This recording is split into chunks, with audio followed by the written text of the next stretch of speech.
رمضان المبارک وہ بابرکت اور عظیم الشان مہینہ ہے جس میں قرآن کریم نازل کیا گیا۔ ہم پر یوں تو ہر وقت خداوند کریم کی طرف سے بے شمار رحمتوں اور نعمتوں کی بارش ہوتی رہتی ہے، لیکن رمضان میں بالخصوص انوار و برکات کی سعادت حاصل ہوتی ہے۔ یعنی رمضان المبارک اللہ جل شانہ کی طرف سے ہمارے لیے ایک بڑا انعام ہے، بشرطے کہ اس کی قدر کی جائے۔ یہ قرب خداوندی کے حصول کا مہینہ ہے۔ اس کا ہر لمحہ، ہر آن، ہر ساعت بڑی خیر و برکت کی ہوتی ہے۔ دیگر مذاہب میں بھی روزہ کسی نہ کسی شکل میں ملتا ہے جس کا اہتمام مختلف طریقوں سے کیا جاتا ہے۔ ہندو، جین اور عیسائی مذہب میں اس کی روایت پرانی ہے۔ روزہ جسے عام طور سے مسلمان رمضان کے دنوں میں رکھتے ہیں، یہ ہندوؤں کے بیچ میں بھی اور سکھوں میں بھی، سکھوں میں تو شاید تھوڑا ہو لیکن بودھوں میں، جینیوں میں، سب لوگوں میں ہم دیکھتے ہیں۔ روزہ کا ابھیپرائے جس کو ہندو اپواس کہہ دیتے ہیں، ورت کہہ دیتے ہیں، فاسٹنگ جس کو کہیں گے، کرسچنس لوگ جو کرتے ہیں، پورا لینٹ کا ایک مہینہ ہوتا ہے ان کا، اور ہندوؤں میں ایکادشی پر عام طور سے کرتے ہیں، نو رات کے پورے 9 دن کا کرتے ہیں، کوئی جنماشٹمی پر پورے دن کا یا 2-3 دن کا رکھتا ہے۔ کہنے کا ابھیپرائے ہے کہ سبھی دھرم مذہبوں کے اندر، سمپردایوں میں اس طرح کا فاسٹنگ کا ایک رواج ہے۔ ایک ٹائم بھی کم کھاتا آدمی، نہیں کھاتا، تو آپ دیکھتے ہیں اس کے وچاروں میں تھوڑی سی پوترتا آ جاتی ہے، سادگی آ جاتی، ایک بھائی چارہ یا بانٹ کر کے مل کر کے رہنے کی بات آتی ہے۔ ہم نے خود محسوس کیا اس کو۔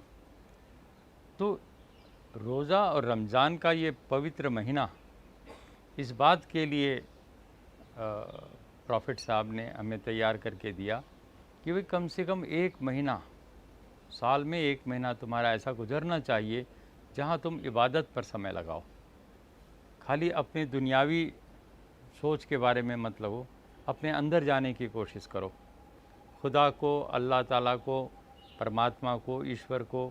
تو اس کے لیے لوگ ورت کرتے ہیں، اپواس کرتے ہیں۔ اس دن کھانا نہیں کھاتے تو سوچتے ہیں کہ ہم روز کی طرح سے بھاگ دوڑ کچھ کم کریں۔ تو سوابھاوک ہے، اس سے سمے بچتا ہے۔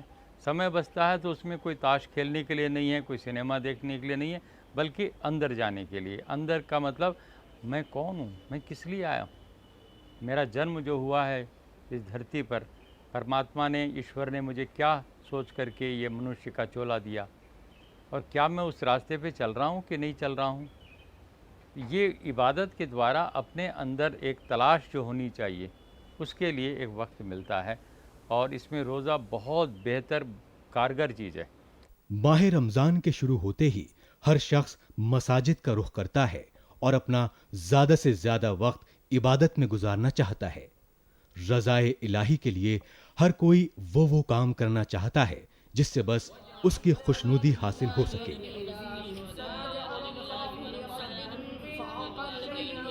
رمضان کو نیکیوں اور رحمت، برکتوں اور عبادات، گناہوں سے توبہ اور شب قدر، ہدایت اور قرآن کا مہینہ کہا جاتا ہے۔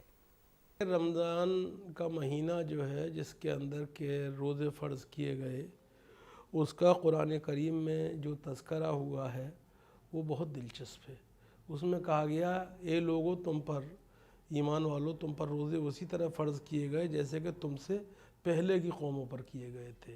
اس سے یہ پتہ چلا کہ روزہ وہ عبادت ہے جو صرف مسلمانوں پر ہی فرض نہیں کی گئی، بلکہ اس سے پہلے کی جو قومیں تھیں ان پر بھی روزہ فرض کیا گیا۔ اسلام کے اندر جو روزہ ہے وہ صبح صادق جو ہے اس سے لے کر غروب آفتاب تک ہے۔ اس بیچ میں آپ کو ہر اس چیز سے جو خواہشات نفسانی کے ذریعے آپ کو بھٹکاتی ہے، بھوک اور پیاس، ہر چیز سے آپ کو روکتی ہے۔ دوسری بات جو ہے وہ یہ کہ روزہ ایک عجیب عبادت ہے۔ جب تک کہ کوئی شخص خود یہ نہ کہے کہ میں روزے دار ہوں، کسی کو پتہ نہیں چلتا۔ آپ نماز پڑھتے ہیں، لوگ آپ کو نماز پڑھتے ہوئے دیکھتے ہیں۔ آپ زکوٰۃ دیتے ہیں، زکوٰۃ انتہائی آپ خاموشی سے دیتے ہیں، لیکن تو بھی جسے دیتے ہیں اسے پتہ ہے کہ آپ نے زکوٰۃ دی۔ حج بھی ایک ایسی عبادت ہے کہ جس میں آپ کو کا ہر ایکشن جو ہے وہ پبلک اسکروٹنی میں ہوتا ہے، لوگوں کے سامنے ہوتا ہے۔ لیکن روزہ ایک ایسی عبادت ہے کہ جس میں کہ جب تک کوئی شخص یہ نہ کہے کہ میں روزے دار ہوں، اس وقت تک پتہ نہیں چلتا۔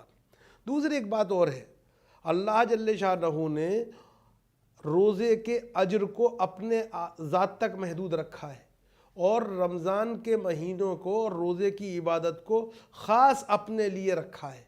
اس میں اس کی وجہ کیا ہے کہ بندہ جو ہے مئی جون کی آگ برساتی ہوئی جھلساتی ہوئی گرمی ہے، لو چل رہی ہے، آپ اپنے گھر میں داخل ہوتے ہیں، کوئی نہیں ہے، فریج میں ٹھنڈا پانی موجود ہے، شربت موجود ہے، کھانے کی چیزیں موجود ہیں، آپ کی زبان پہ کانٹے پڑے ہوئے ہیں اور حلق خشک ہو رہا ہے، لیکن کوئی دیکھنے والا نہیں ہے، لیکن اس کے باوجود بھی آپ نہ پانی پیتے ہیں، نہ شربت کو ہاتھ لگاتے ہیں، نہ کوئی چیز کھاتے ہیں۔ کیوں؟ کہ آپ کو اپنے خدا کا خیال ہے۔ ماہ رمضان سے نوع انسانی کو سماجی طور پر بھی ایثار، قربانی، ہمدردی، اخوت و مساوات اور بھائی چارے کا پیغام ملتا ہے۔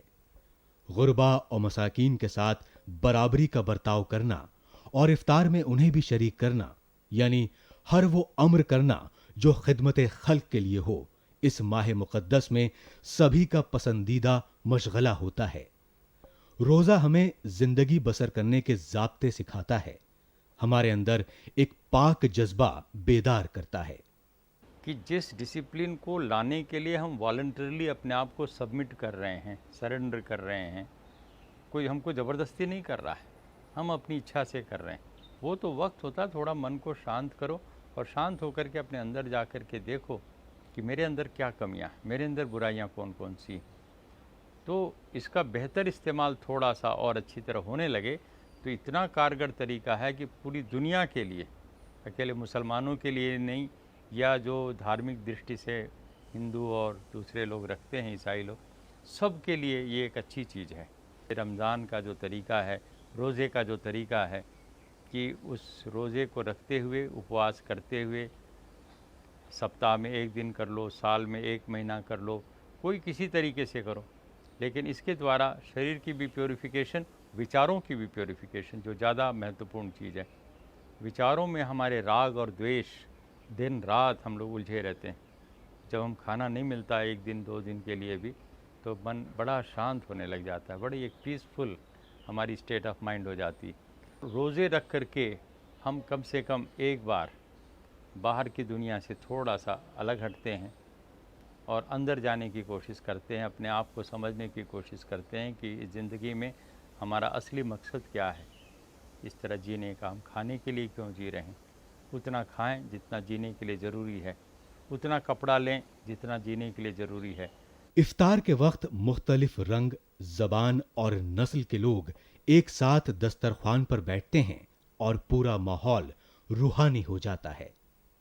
ماہ رمضان میں ہر طرف نورانی ماحول ہوتا ہے، ہر کوئی عبادت کرتا اور حضور کی شان میں نعت پیش کرتا نظر آتا ہے۔ فضل خدا سے صاحب ذیشان ہو گیا، ذیشان ہو گیا، جو خوش نصیب حافظ قرآن ہو گیا،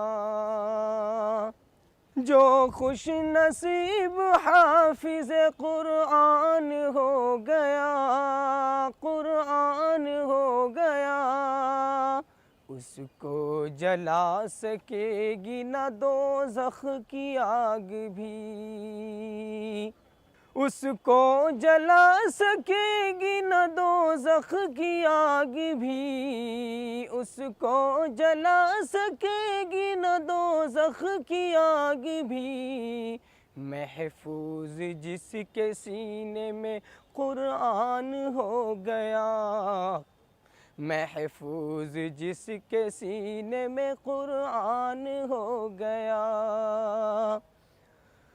اس کو جلا سکے گی نہ دوزخ کی آگ بھی، دوزخ کی آگ بھی۔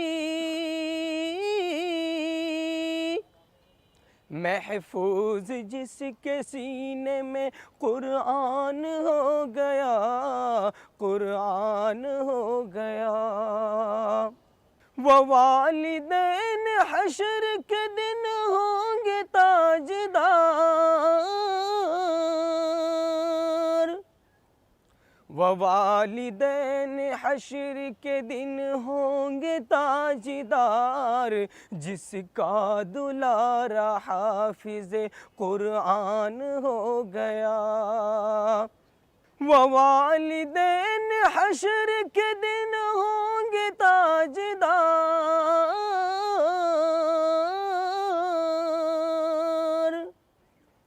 وہ والدین حشر کے دن ہوں گے تاجدار، جس کا دلارا حافظ قرآن ہو گیا، قرآن ہو گیا۔ 10 ایسے آدمی کو وہ جنت دلائے گا،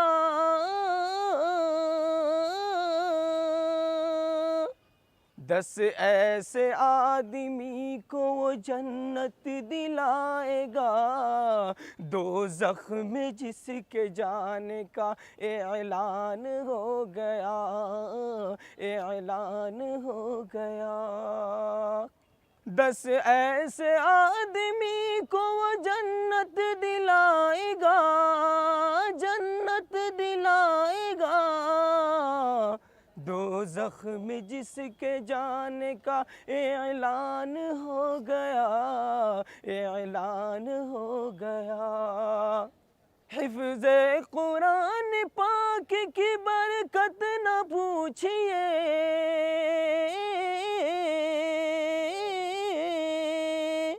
حفظ قرآن پاک کی برکت نہ پوچھئے، برکت نہ پوچھئے، انسان جس کے فیض سے ذیشان ہو گیا، انسان جس کے فیض سے ذیشان ہو گیا۔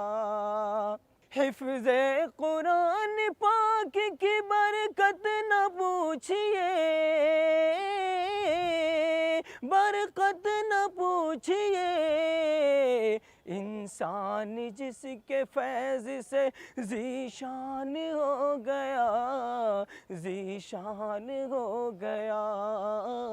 فضل خدا سے صاحب ذیشان ہو گیا، جو خوش نصیب حافظ قرآن ہو گیا۔ زندگی کی ذاتی مصروفیات کے ساتھ ساتھ دن بھر کا روزہ رکھنا، عشاء کی نماز کے بعد تراویح پڑھنا، تلاوت قرآن اور نوافل و تسبیحات، نیکی اور بھلائی کے کاموں میں بڑھ چڑھ کر حصہ لینا اس مہینے کی خاص مشغولیات ہیں۔ روزے کے اندر روزے کی شان کیا ہے؟ صبر ہے۔ اگر کوئی شخص صبر نہیں کر سکتا، وہ غصہ کرتا ہے، وہ غلط باتیں کہتا ہے، وہ برا سلوک کرتا ہے، وہ غیبت کرتا ہے، تو اللہ کے رسول صلی اللہ علیہ وسلم نے فرمایا ایسے آدمی کے بھوکے پیاسے رہنے کی اللہ کو ضرورت نہیں ہے۔ روزے کا ایک اور پہلو یہ ہے کہ آپ اگر روزہ نہیں رکھتے تو بھوک کی تکلیف اور پیاس کی شدت کیا چیز ہوتی ہے اس کا آپ کو اندازہ ہی نہیں ہو سکتا۔ اس لیے جو متمول لوگ ہیں، صاحب ثروت لوگ ہیں، مالدار لوگ ہیں، جن کے پاس دنیا کی تمام نعمتیں اللہ نے دے رکھی ہیں، جب وہ روزہ رکھتے ہیں تو انہیں یہ پتہ چلتا ہے کہ بھوک کی تکلیف اور پیاس کی شدت کیا ہوتی ہے، اور اسی لیے ان کو غریب کی تکلیف اور نادار و مفلس کی جو بھوک اور پیاس ہے اس کی